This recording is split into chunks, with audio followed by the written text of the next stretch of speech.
विश्वास को साधन माना है श्री आचार्य चरण ने, क्योंकि बिन विश्वास भगति नहीं, तेहि बिन द्रवहि न राम। राम कृपा बिन सपने हूँ, जीवन लह विश्राम। ओरछा स्टेट की एक घटना है। उस समय रियासती जमाना था, अंग्रेजों का शासन था, और अंग्रेज मतलब उस समय भारत में रियासतों का शासन था। एक गांव में एक ब्राह्मणी माता थी, उसको लोग कहते थे सिर्रन बउआ। क्या कहते थे? सिर्रन बउआ। वो बुंदेली भाषा है। बउआ माने बुढ़िया, वृद्धा, सिर्रन माने पगली। तो लोग कहते थे, गांव के लोग सिर्रन बउआ कहते थे उनसे। और वो थी भगवान की बड़ी प्रेमी थी। एक प्रतिष्ठित ब्राह्मण परिवार की माता थी वो। तो आयु अभी बहुत ज्यादा नहीं थी उनकी, एक बच्चा उनकी गोद में था। और ये श्रावण तीज पर झूले की तरंग उसको मैया को चढ़ी कि राम राजा सरकार, ओरछा में जाकर राम राजा सरकार का झूला दर्शन करना, ठाकुर जी को हिंडोरा पे बैठे देखना। तो आवेग उसको जगा, तो जगा तो वो अपने छोटे बच्चे को गोद में लेकर के दौड़ी। सिर्रन तो लोग समझते ही थे पागल। और वहां पहुंची तो एक नदी, जामुनी नदी, उसको पार करके फिर वहां आगे का रास्ता था। तो जामुनी नदी में इतनी बाढ़ थी, श्रावण का महीना, वो खूब पानी बरस रहा था। तो इतनी बाढ़ थी कि माने हम समझते हैं कि 1.5 किलोमीटर तक पानी की मतलब पानी था, इतनी बाढ़ थी। और उसी गांव के कुछ यादव अहीर वो गैया चरा रहे थे, गाय भैंस चरा रहे थे वहां। उन्होंने देखा कि वो माई गोद में बालक लेकर के आई, और देखा उसने, बोले यहाँ कोई नौका वोका नहीं? बोले तो नौका वोका तो डोंगा चलते हैं, छोटे डोंगा डोंगी। बोले वो बंद हैं, बहुत बाढ़ आई हुई है। तो बोली, जय हो राम राजा, हमारे मोड़ा को पार करो, हमें पार करो। तो अपने गोद के बच्चे को ऐसे फेंक दिया नदी में। आप विश्वास कर सकते हैं कोई मां अपने बच्चे को गोद से फेंक सकती है बाढ़ में? ले हो राम राजा, हमारे मोड़ा को पार करो, हमें पार करो। ऐसे फेंक दिया बच्चा। पर विश्वास देखो, आपने देखा है कि गांव में एक छोटी उसकी खपरेल की वो ले लेते हैं, फिर ऐसे, अथवा कोई पत्थर ले लेते हैं, ऐसे फेंकते हैं, वो पानी में ऐसे ऐसे उछलते हुए चला जाता है। गांव में कहते हैं मेंदरो उचकावो, मेंदरो उचका माने मेढक उछालो। तो जैसे वो कोई खपरेल का टुकड़ा और उसको फेंकने पर ऐसे चला, ऐसे वो बच्चे ऐसे ऐसे होते होते होते तो एक क्षण में पार हो गया। यह हो राम राजा सरकार में आई, और दौड़कर वो भी पल्ली पार चली गई। वो सब जितने गैया भैंस चराए आंख फाड़ फाड़ के देखते चले गए कि इसकी तो धोती साड़ी तक नहीं भीजी, ये पानी पर ऐसे दौड़ के गई जैसे कोई जमीन पर दौड़ के जाता है। दौड़ के चली गई, वो गई वो गई वो गई वो गई, बच्चे को गोद में लिया वहां चली। और उनके जो स्वामी थे ना, वो थोड़े परेशान रहते थे कि ये पगली, ये देखो भग गई, इतने अच्छे हमारी प्रतिष्ठा को भी ध्यान में नहीं दिया। तो वो गुस्सा में थे कि आएगी तो अब थोड़ी पूजा सेवा पूजा करना पड़ेगा, ऐसे थे। तो गांव के यादवों ने जाकर कहा, महाराज अब सिर्रन बउआ को सिर्रन बउआ न मानो, तब तो क्या है? अरे बोलो तो बड़ी सिद्ध है, वो तो पानी पे दौड़ती है जमीन के जैसे। जाओ राम राजा, हमारे मोड़ा को पार करो, खुद पुत्र भी पार हो गए, वो पार हो गए। ये कैसे हुआ बोलो? ये क्या है?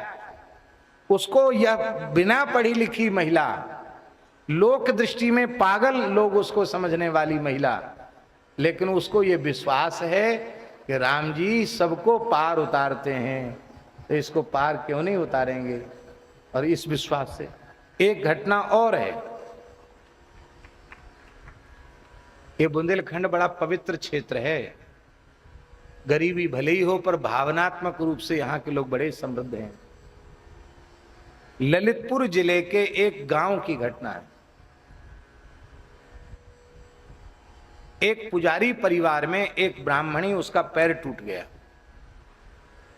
वो भ्रम हो गया और वो छत जो है उसमें दीवार थी नहीं, और जीना से न उतर के सीधे उसने सोचा कि जीना है, पैर आगे बढ़ाए तो नीचे पक्के फर्श पर गिरी, तो ये कूल्हा टूट गया। कूल्हा टूट गया तो झांसी ले गए, और झांसी में डॉक्टरों ने कहा कि उम्र बहुत हो गई है और शरीर कमजोर है, अब तो इनकी सेवा करो, ऑपरेशन के लायक नहीं। घर में आई तो लोग उनको काकी कहते थे। भगवान को गाली देने लगी, चतुर्भुज भगवान को, कि बचपन से हमने तुम्हारे मंदिर में झाड़ू लगाई, पार्षद अमनिया किए, अपरस में आपकी रसोई बनाई, उसका परिणाम यही हुआ कि हमको मरते समय तुमने हमारी टांग तोड़ दी, हमारा कूलो तोड़ डारो, ऐसे कहती है। उनके पुत्र कहते कि भाई देखो अब जो हुआ सो हुआ, भगवान का नाम लो। भजन करती थी पहले को, अब भजन करती नहीं, खाली भगवान को गाली देते। मैं खूब गाली दूंगी, हमारे संग ऐसा क्यों किया भगवान ने? तो भगवान किसी के साथ नहीं, सब भगवान करते हैं, तुम कुछ नहीं जानते हो। एक अक्षर पढ़ी लिखी नहीं थी, सत्य घटना है महाजन जी। और वो मंदिर में चली गई, पता नहीं कैसे, रात को सवेरे 4 बजे। और वहां आज भी अपरस में सेवा होती है, और वो चाबी तो माता है पुजारी के, तो पता तो था ही कि चाबी कहाँ रखी है, तो मंदिर खोल के भीतर चली गई।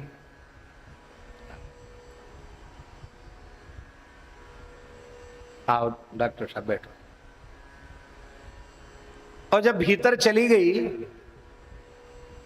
और इधर उनके पुत्र पुजारी जी स्नान करके, और जब वो गए तो उन्होंने देखा मंदिर खुला हुआ है, तो एकदम कहीं कोई चोर तो नहीं घुस गया, मंदिर कैसे खुला?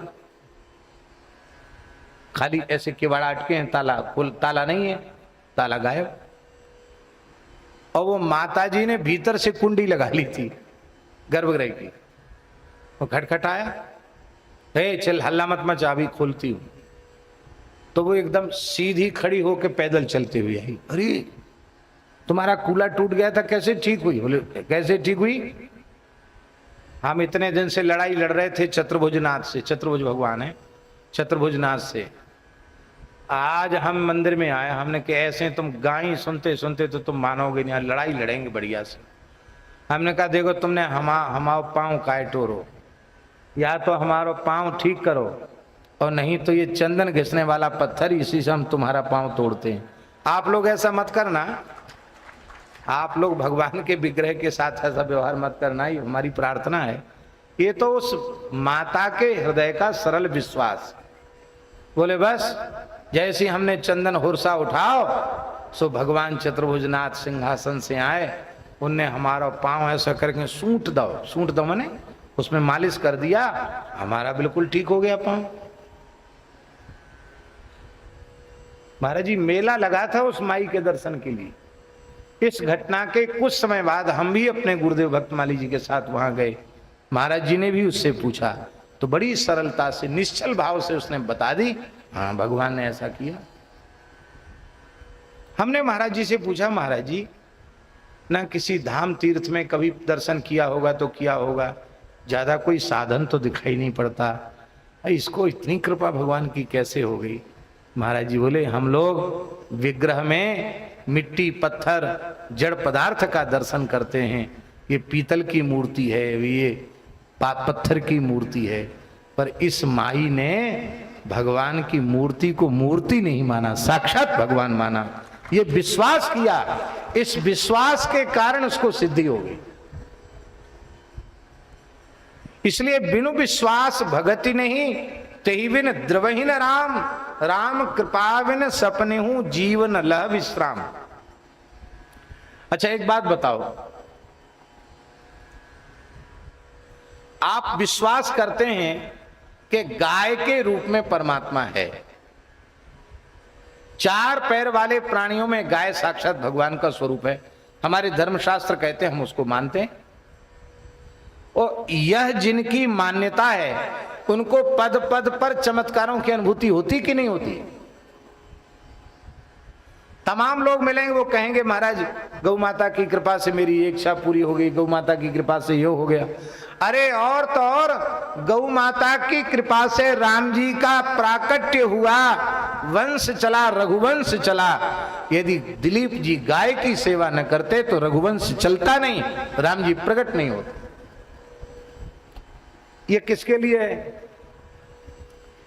ये उनके लिए है जो विश्वास करते हैं कि गाय सर्वदेवमयी है, गाय सर्ववेदमयी है, गाय सर्व तीर्थमयी है।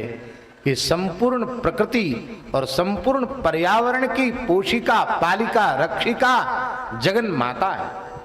इस बात में जो विश्वास करते हैं उनको उसका अनुभव होता है, और जो इस बात में विश्वास नहीं करते उनको क्या अनुभव होगा?